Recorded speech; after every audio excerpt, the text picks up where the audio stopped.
অধিকারী বানায় দুনিয়া পাঠাইছেন। আল্লাহ রাসূল বলেন কিয়ামতের ময়দান যখন হবে তো সকল জান্নাতি একই মজমায় ধরে জমা হবে।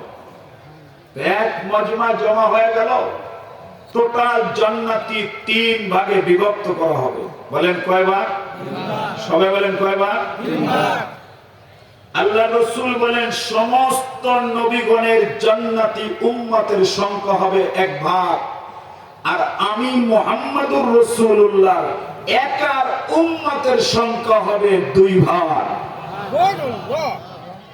এজন্য রবের পক্ষ থেকে দায়িত্ব, পয়গম্বর আপনি ওদেরকে একটু বুঝান যেন ওরা নেককার হয়ে কবরে আসে।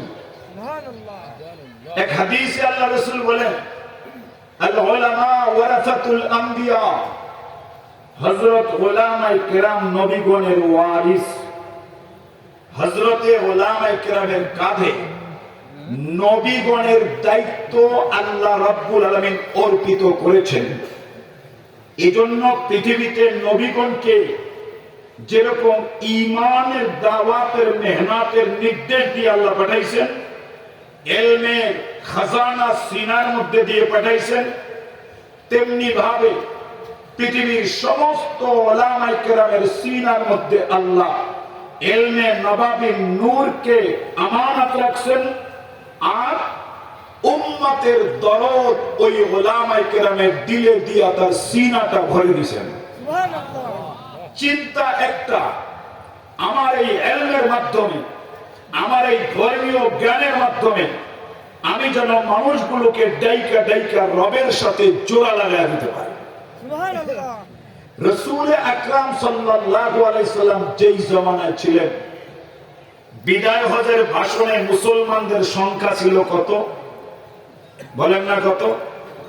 1,24,000, 26,000, 34,000, সোয়া লাখ।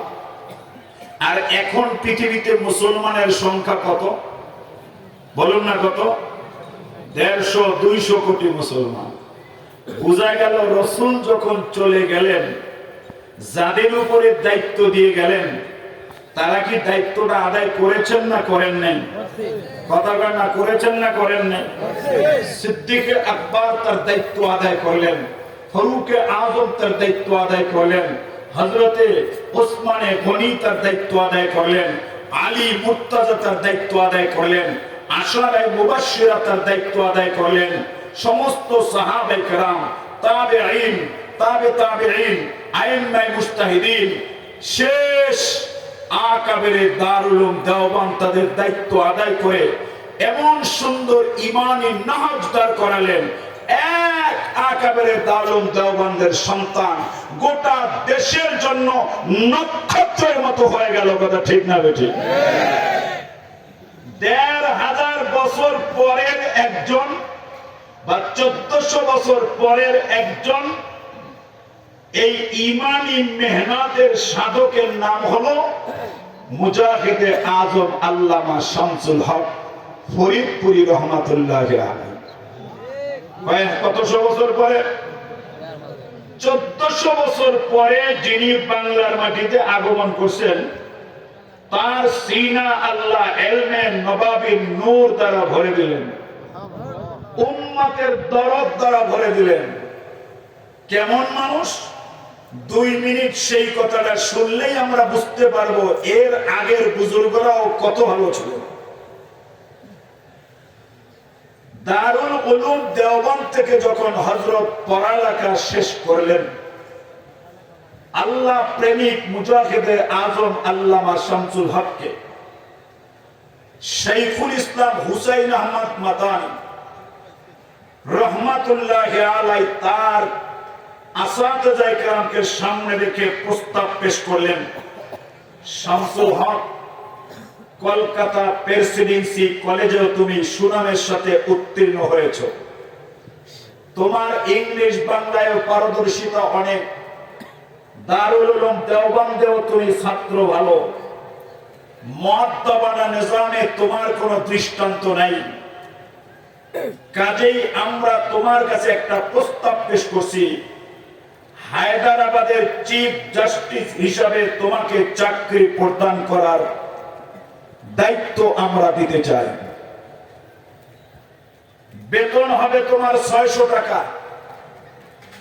মুজাহিদে আজম মাথাটা নিচু করে বুঝাইতে চাইলেন, ওস্তাদজি যদি আপনারা বলেন তাহলে আপনাদের কথা তো আমাকে মানতেই হয়, কিন্তু আমার মন চায় বাংলাদেশের জমিনে যেই মানুষগুলো আমার আল্লাহকে চিনে না, যারা নামাজ রোজা বুঝে না, তাদেরকে যদি একটু বুঝাইয়া বন্ধুর সাথে ভাব লাগায়া বিরাসতের দায়িত্ব আদায়ের সুযোগ পেতাম, তাহলে আমি নিজেকে আরো বেশি ধন্য মনে করতাম।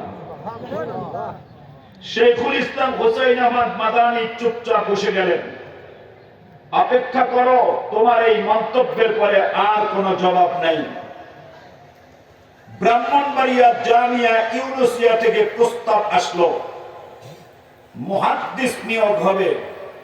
মুজাহিদে আজমকে ডেকে বললেন, বাংলায় চলে যাও, তোমার বেতন হবে 60 টাকা। কয় টাকা? আগে ছিল কত? কথা বলে না, এখন হইল কত? কয় টাকা কমলো? কথা বলে না, কথা না, কয় টাকা কমলো? 540 টাকা কমের বেতনে সানন্দে চাকরি গ্রহণ করলেন। কেন? এলমে নবাবির নূরের খাজানা যে আল্লাহ সদস্যদের সিনার মধ্যে আমানত রাখছেন, কলকাতার হায়দ্রাবাদের একটা কোর্টের মধ্যে সেটাকে সীমাবদ্ধ না রেখে বাংলার আনাচে কানাচে ছড়িয়ে দিয়ে কিয়ামতের ময়দানে আদালতে কিবরিয়াতে রবের সামনে বাহাদুরের মতো দাঁড়াইতে চায়। কথা ঠিক কিনা? মুজাহিদে আজমের এই জবাব হুজুরদেরকে আনন্দিত করলো। 60 টাকা বেতনের চাকরি পেয়ে প্রস্তাব করলেন, ওস্তাদ 60 টাকা বেতন দিয়ে কি করব? আমার তো সংসার চলতে 60 টাকা লাগে না, আমার তো সংসার চালাইতে 60 টাকা লাগে না, আমার যে সংসার টঙ্গি পাড়ায় আছে তাতে 10 টাকাই আমার হয়ে যায়। মাদানী সাহেব সমাধান দিলেন, বেতন 60 টাকা ঠিক রাখো, আর 50 টাকা করে প্রত্যেক মাসে জমা করো। আমি যখন সিলেট চলে যাব বছরে একবার রমজান মাসে ইতিকাফ করতে, তখন তুমি এই 50 টাকা করে এক বছরের 600 টাকা জমা করে আমার জিহাদি ফান্ডের মধ্যে দান করে দেবে। যতদিন জামিয়া ইউনুসিয়া খেদমত করছেন অতদিন পর্যন্ত 50 টাকা করে জমা রাখছেন, আর মাদানির ওয়াদা অনুযায়ী তার খানকায় জমা করছেন। মাত্র 10 টাকায় তার পরিবার পরিজন নিয়ে জীবিকা নির্বাহ করেছেন। বাংলাদেশে এরকম বুজুর্গের দৃষ্টান্ত তালাশ করলে কম পাওয়া যায়। কথা ঠিক না বেঠিক?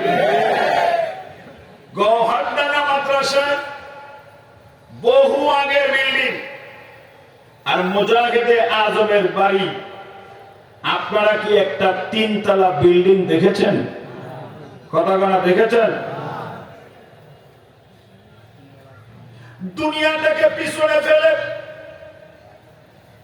একমাত্র মিশন সিনার মধ্যে নিয়া থানা ভবন থেকে একটা মাত্র চিন্তা মাথায় লইয়া বাংলার জনগণকে জান্নাতি বানানোর জন্য একটা মাত্র ফিকির, যেই ফিকিরটা পয়গম্বর মৃত্যুর আগ পর্যন্ত করছেন, ওই ফিকিরটা তার সিনার মধ্যে লইয়া মানুষের দরজায় দরজায় যাইয়া বুঝায়, আয় বাবারা আয়, তোরা কালিমাওয়ালা হয়ে যা, নেকের পথে আয়, বন্ধুর সাথে ভাব লাগা। যদি বন্ধুর সাথে ভাব লাগা যায়, কিয়ামতের ময়দানে তুচ্ছ দুনিয়ার চাইতে অনেক উন্নত আখিরাতের মালিক হওয়া যায়। কথা ঠিক না বেঠিক?